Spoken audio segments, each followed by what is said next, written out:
श्री ललिता देव्यै नमः। श्री ललिता सहस्रनाम स्तोत्रम् ध्यानम्। अरुणां करुणातरङ्गिताक्षीं धृतपाशाङ्कुशपुष्पबाणचापाम् अणिमाधिविरावृतां मयूखैः अहमित्येव विभावये भवानी। ध्यायेत् पद्मासनस्थां विकसितवदनां पद्मपत्रायताक्षीं हेमाभां पीतवस्त्रां करकलितलसद्देव पद्माम्बराङ्गीं सर्वालङ्कारयुक्तां सततमभयदां भक्तनम्रां भवानी।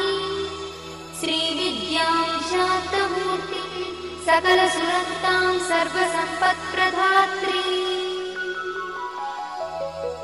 श्रीमाता श्रीमहाराज